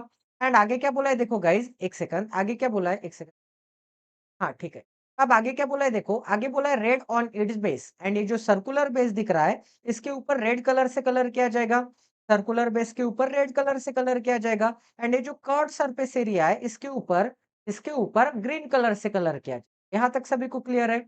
अब आगे बोला है the red paint used 60% of the total green paint. इसका मतलब कर्व्ड सरफेस एरिया का फार्मूला एंड ये जो नीचे का जो सर्कल है, तो सर्कल का formula area of a circle क्या मिल जाएगा मुझे? Area of a circle, area of a circle and curved surface area of a cone. इसका फार्मूला क्या मिल जाएगा? कर्व्ड सरफेस एरिया का फार्मूला क्या मिलता है? तो कर्व्ड सरफेस एरिया का फार्मूला क्या मिलता है कोन का? कर्व्ड सरफेस एरिया जो होता है वो पाई आर एल होता है। क्या होता है? Pi R L. तो आर मतलब ये हो जाएगा आर, एच एंड एल मतलब क्या होता है? ये स्लैंट हाइट को हम एल बोलते हैं। तो कर्व्ड सरफेस एरिया होता है pi R L. Pi R L is equal to area of a square pi R square. ठीक है, पाई आर स्क्वायर। इनका जो रेशो है वो रेशो क्या गिवन था? ये जो कर्व्ड सरफेस एरिया लगा है इसका मतलब ग्रीन कलर लगा है, तो रेड पेंट क्या है? 60% of the green paint use. 60% मतलब 3/5। मतलब ग्रीन अगर 5 यूज़ किया गया होगा, तो ग्रीन कर्व्ड सरफेस एरिया पे लग रहा है। ग्रीन अगर 5 यूज़ किया जा रहा है, तो ये कितना यूज़ किया जाएगा? ये 3 यूज़ किया जाएगा। ये कितना यूज़ किया जाएगा? इसका 60% मतलब 3 यूज़ किया जाएगा। बिल्कुल सही। तो इन दोनों का मुझे रेशियो मिल जाएगा। रेशियो मिलते ही पाई आर से 1 पाई आर कैंसल आउट। तो एल बाय आर का मुझे रेशियो मिल जाएगा। L by R is equal to क्या मिल जाएगा? 5/3 मिल जाएगा। L by R is equal to 5/3 मिल चुका है। तो आर की वैल्यू क्या मिल गई है? आर की वैल्यू 3 यूनिट। एल की वैल्यू क्या मिल गई है? एल की वैल्यू 5 यूनिट। एल की वैल्यू 5 यूनिट है, आर की वैल्यू 3 यूनिट है, तो एच की वैल्यू मैं इजीली निकाल सकता हूँ। एच की वैल्यू क्या मिल जाएगी मुझे? 4 यूनिट मिल जाएगी। एच की वैल्यू 4 यूनिट, क्योंकि 3, 4 एंड 5 क्या होते हैं? ये इंटरलिंकेज होते हैं। सॉल्व करके देख लेते हैं। देखो, L square is equal to क्या मिल जाएगा? L square is equal to Pythagoras theorem लगा होगा तो H square plus R square. तो आर की वैल्यू मुझे क्या मिल जाएगी? 3 का स्क्वायर मतलब 9, 9 unit square and L square कितना है? एल स्क्वायर है 25 यूनिट स्क्वायर। इक्वल टू क्या मिल जाएगा? इज इक्वल टू एच का स्क्वायर मिल जाएगा। 9 स्क्वायर को इस डायरेक्शन में लेके जाओगे तो 16 unit square is equal to H का स्क्वायर मिल जाएगा। तो एच की वैल्यू क्या मिल जाएगी? एच की वैल्यू 4 यूनिट मिल जाएगी। एच की वैल्यू अगर 4 यूनिट है, तो आपको क्या निकालने के लिए बोला है? आपको निकालने के लिए बोला है determine the volume of a cone in cubic centimeter. Volume of a cone का फार्मूला क्या आता है? देखो, वॉल्यूम ऑफ अ कोन का फार्मूला आता है 1/3 pi R square H. 1/3 pi R square H. तो आंसर मिल जाएगा मुझे 1/3। पाई की वैल्यू क्या मिलती है? पाई की वैल्यू 22/7। पाई की वैल्यू 22/7 इंटू क्या मिल जाएगा? आर स्क्वायर की वैल्यू क्या मिलती है? आर कितना मिल जाएगा? आर की वैल्यू देखो, 1 यूनिट की वैल्यू नहीं पता है ना आपको? 1 यूनिट की वैल्यू नहीं पता। 1 सेकंड, 1 सेकंड, 1 सेकंड। हाइट कितनी है? हाइट है 28 है। हाइट अगर 28 है, तो 4 यूनिट की वैल्यू 28 है। तो 1 यूनिट की वैल्यू क्या मिल जाएगी? 1 यूनिट की वैल्यू 7। 1 यूनिट की वैल्यू 7 है, तो स्लैंट हाइट मिल जाएगी 35 सेंटीमीटर। रेडियस मिल जाएगा मुझे 7 त्रिक 21 21 सेंटीमीटर। रेडियस क्या मिल जाएगा? 21 सेंटीमीटर। तो रेडियस अगर 21 सेंटीमीटर है, तो आर स्क्वायर मतलब 21 इंटू क्या मिल जाएगा? 21 मिल जाएगा। एंड एच की वैल्यू क्या मिल जाएगी मुझे? एच की वैल्यू 28 मिल जाएगी। एच की वैल्यू 28 मिल गई। तो 3 7 क्या मिलता है? 21। ऊपर का एक 21, नीचे का एक 21 कैंसल आउट हो जाएगा। बिल्कुल सही। अब वॉल्यूम निकालना है तो वॉल्यूम का ये फार्मूला है। वॉल्यूम निकालना है तो वॉल्यूम का ये क्या है? फार्मूला है। सॉल्व करूँ गाइस? सॉल्व करूँगा तो देखो, एक काम कर लेते हैं गाइस। इसे मैं कैसे लिख सकता हूँ? 28 इंटू 2 लिख सकता हूँ मैं। इसे मैं 11 लिख दूंगा। 28 का डबल कर दूंगा, 56 कर दूंगा। अब 56 इंटू 21 क्या मिलता है मुझे? 21 पाचा 510 है, के पीछे एक जीरो प्लस के सिंबल में 21 26 से 126। आंसर मिल जाएगा मुझे 1176। 1176 11 करना था मुझे। 11 से मल्टीप्लाई करने की ट्रिक, एंड का डिजिट गैप देने के बाद फर्स्ट का डिजिट राइट से लेफ्ट की तरफ ऐड करते हुए जाओ। 6 प्लस 7 क्या मिलता है? 13 मिलता है। 13 का 1 यहाँ पे 1 कैरी। 7 प्लस 1 8, 8 प्लस 1 क्या मिलता है? 8 प्लस 1 9 मिलता है। फिर 1 प्लस 1 क्या मिलता है? 2 मिलता है। आंसर मिल जाएगा मुझे 12,936। 12,936 कहाँ पर दिख रहा है? बिल्कुल दिख रहा है। ठीक है, थोड़ी देर के लिए धड़कनें तेज हो गई थी कि कहीं गलत ना आ जाए। तो आंसर क्या मिल जाएगा? ऑप्शन नंबर सी मिल जाएगा। ठीक है, 12,936 क्यूबिक सेंटीमीटर। वॉल्यूम ऑलवेज किसमें कैलकुलेट किया जाता है? क्यूबिक सेंटीमीटर में। ठीक है, आंसर मुझे क्या मिल जाएगा? आंसर मिल जाएगा क्यूबिक सेंटीमीटर। क्लियर है सभी को कैसे सॉल्व करना है? तो चलिए गाइस, आज का सेशन एंड कर देते हैं। आज हमने काफी अच्छे क्वालिटी के अरिथमेटिक के क्वेश्चंस किए, जिसमें मेंस्ट्रुएशन टॉपिक था, अरिथमेटिक के टॉपिक थे, क्वांटिटी बेस्ड क्वेश्चन थे, डेटा सफिशिएंसी बेस्ड क्वेश्चन थे, परसेंटेज, मिक्सचर, एवरेज, एवरेज के बाद प्रॉफिट एंड लॉस, सभी टाइप के ऊपर मैंने क्वेश्चंस आपको प्रोवाइड करने की कोशिश की है। तो आपका एसबीआई क्लर्क के लिए ऑल द बेस्ट। ठीक है, एसबीआई क्लर्क मचा के आना है। एंड जिस भी कैंडिडेट को मैंने 10 बार बताया था कि मेंस की प्रिपरेशन स्टार्ट कर दो, मेंस की क्लास जॉइन कर दो, 2 महीने का टाइम था आपके पास, किसी ने मेंस की बैच जॉइन नहीं किया है, आपको लग रहा था कि आपका सिलेक्शन नहीं होगा, बट बिल्कुल सिलेक्शन होता है गाइस, बिल्कुल सिलेक्शन होता है। काफ़ी मुझे कमेंट आए थे कि मेरा सिलेक्शन हो चुका है, काफ़ी मैसेजेस आ चुके हैं कि मेरा सिलेक्शन हो चुका है, ठीक है? जिसका भी नहीं हुआ है कोई दिक्कत नहीं है, अभी तो हम सीख रहे हैं, ठीक है? अभी कोई ऐसे नहीं है कि आपको लास्ट चांस था, अब इसके बाद चांस नहीं है, ऐसे नहीं है। एज हो चुकी है या फिर एक ही चांस था, कुछ होने वाला है, ऐसे नहीं है। लाइफ है, हार-जीत होती रहती है। क्या ये मेंस में पूरे जिनका सिलेक्शन हो चुका है, क्या इनका पोस्टिंग भी हो जाएगा, जॉइनिंग भी हो जाएगा? बिल्कुल नहीं, मेंस में भी निराश होने के बाद बहुत लोग कैंडिडेट वापस आने वाले हैं। तो जिसको मैंने पहले बोल दिया था कि फरवरी से स्टार्ट कर दो भाई, फरवरी से, मार्च से, फरवरी, मार्च के बाद अप्रैल के 10 दिन, कितने दिन मिले आपको? 70 दिन मिले। 70 दिन में मेंस की प्रिपरेशन करते, तो कितना बेनिफिट होता आपको भी समझ में आ जाता। बट होते शहाने लोग, जिनको बोलने के बाद भी समझ में नहीं आता। देखो अभी, अगर 70 दिन भी प्रिपरेशन करते, तो एक अच्छा एटमॉस्फियर आ जाता आपको, अच्छे क्वेश्चन सॉल्व हो जाते। अभी भी तो फेल ही होने वाले हो एंड 70 दिन भी करोगे तो भी फेल ही होते, क्योंकि 70 दिन में मेंस किसका नहीं निकलता। 2-2 साल, 1-1 साल आपको पढ़ना पड़ता है मेंस एवरीडे 1-1, 2-2 घंटा, ठीक है? 1-1, 2-2 घंटा मेंस के क्वेश्चन लगाने पड़ते हैं, एनालिसिस करना पड़ता है, वीक पॉइंट के ऊपर काम किया जाता है। इतने जल्दी मिलने वाला सक्सेस नहीं होता, ठीक है? तो वही बोल रहा हूँ कि 70 दिन पढ़ते तो पेपर अच्छा जाता, बाकी कुछ नहीं, एक कॉन्फिडेंस बिल्ड होता। अब 2 साल पढ़ना है, अच्छी तरह से पढ़ना है, अभी 6 मंथ जो भी आने वाले एग्ज़ाम है, अभी काफ़ी अच्छा टाइम है। ₹99 में मेंस की बैच मैंने स्टार्ट कर दी है। ₹99 यहाँ से वहाँ चले जाते गाइज़, रिचार्ज मंथली 350 का हो चुका है। रिचार्ज मंथली 350 का हो चुका है, ठीक है? तो 350 का मंथली रिचार्ज है, तो ₹49 पर मंथ मैं पढ़ाता हूँ। देखो कितना डिफरेंस है, कितने टाइम्स है ये? 7 टाइम्स है, 7x टाइम्स है, ठीक है? तो 7 महीने आप मुझसे पढ़ सकते हैं 1 मंथ के रिचार्ज के बराबर।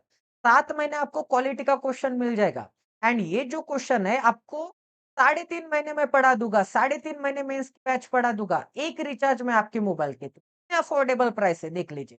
कुछ भी सस्ता नहीं रहा गाइज़, कोई कभी मार्केट में जाके देखो, ₹5 कोई कम नहीं करता, समझ में आया ना? ₹5 किस चीज़ पे कम नहीं की, एक बार बोल के देखो, 5 का पार्ले जी भी है ना, 4 में 3 में एक बार लेके आ जाओ कोई भी किराना शॉप से, ठीक है? कोई भी शॉप से, डीमार्ट से, इधर-उधर से कोई भी नॉर्मल शॉप से 5 का भी 4 में आपको नहीं देता वो, ₹1 का भी लॉस नहीं करता वो खुद, ठीक है? अगर आपको इतने अच्छे क्वालिटी के क्वेश्चन्स, इतने अच्छे क्वालिटी के 1-1 घंटे की वीडियो ₹49 में, ₹99 में आपका करियर का सवाल है। आपको करना है जॉइन तो करो, नहीं करना है तो आपके जगह पे अच्छे कैंडिडेट आ जाएँगे, ठीक है? कोई ज़बरदस्ती नहीं है। आप आज कंटिन्यू करोगे, सीरियसनेस इम्पोर्टेंट चाहिए।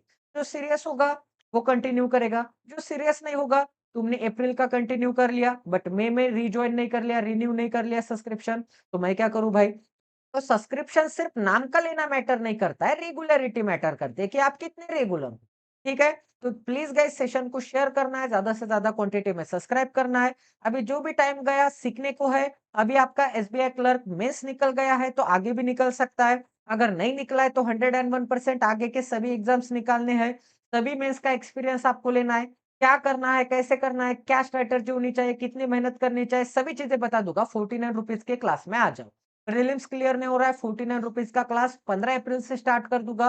15 अप्रैल से स्टार्ट कर दूँगा गाइस, ₹49 का क्लास, तो जल्दी से जल्दी जाके एनरोल करना है studywise26@gmail.com के ऊपर।